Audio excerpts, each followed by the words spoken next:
Hi guys, Adam Tanner here from Fitness for Life 365, and as I predicted, it is official. UFC 200, Conor McGregor versus Nate Diaz 2, Frankie Edgar versus Jose Aldo for the interim title. And I'm gonna predict these two matches in this video.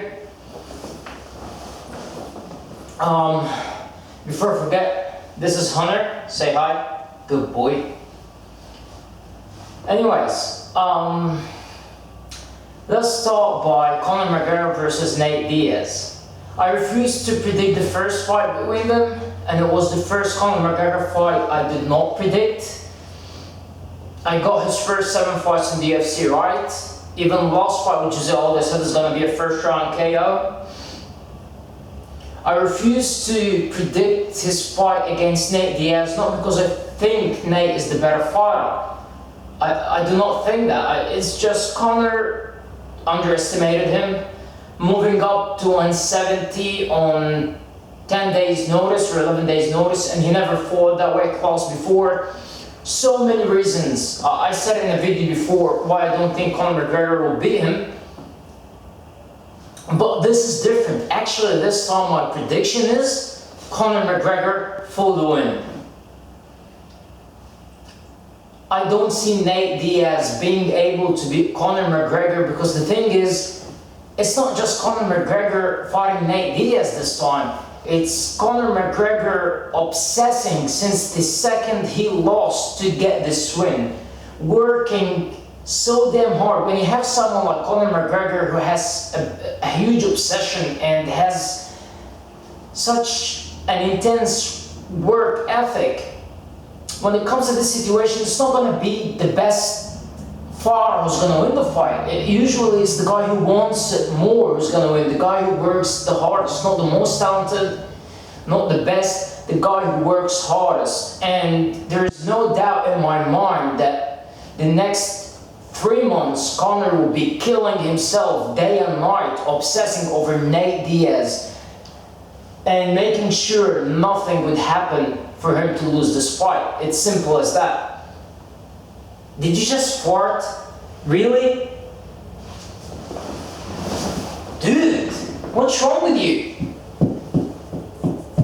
Stop acting so cute when I'm angry at you. It's so hard.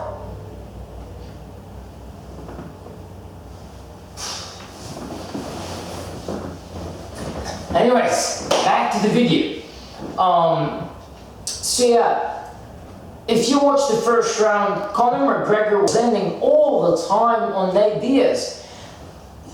Andre Ward, who's the world's best boxer right now, he's the greatest boxer alive right now, and he said that he was surprised that Conor was landing the left hand so much, simply because he couldn't when he's the greatest boxer, and he couldn't land that. Imagine when Conor can land it. Yes, Nate did not have a lot of sparring sessions, so he was not 100% ready, but still, Conor seemed a bit too fast for Nate, or too precise, however you want to word it.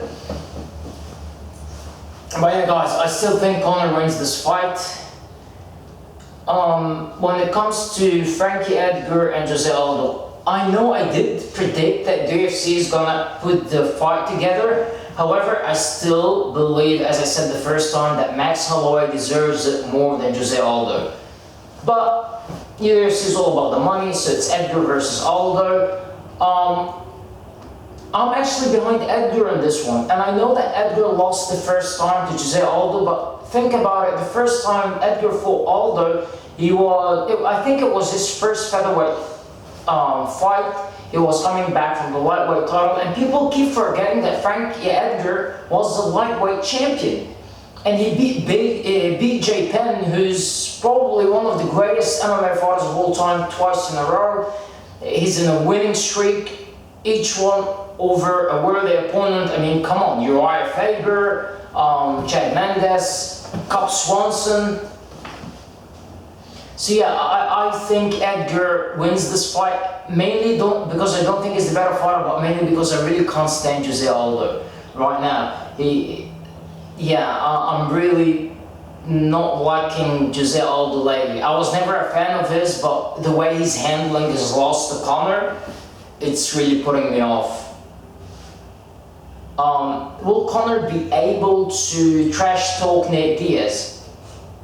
Well, when you're the greatest trash talker in the history of MMA, you're probably gonna find a way to be able to trash talk him. Yes, he would be able to.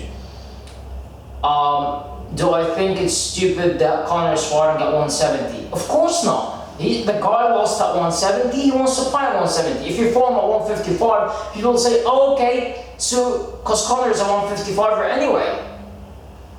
And he held the 155 championship before. So, okay, so he was 155, so he can fight again at 155. Makes sense. And he won't redeem himself until he beats him at the same weight class. And this is what Dana White was trying to convince him to take the fight at 155, but he refused, and I respect him for that. Yeah, the fight at 170, so no one has excuses that Conor did not beat him fair and square. Did Nate Diaz beat Conor McGregor because he's a vegan? What? Of course not. Well, how do you, if that's the case, how do you explain his other 10 losses? I mean, none of them was a vegan. He lost to them as well. So, no, it's not because he's a vegan.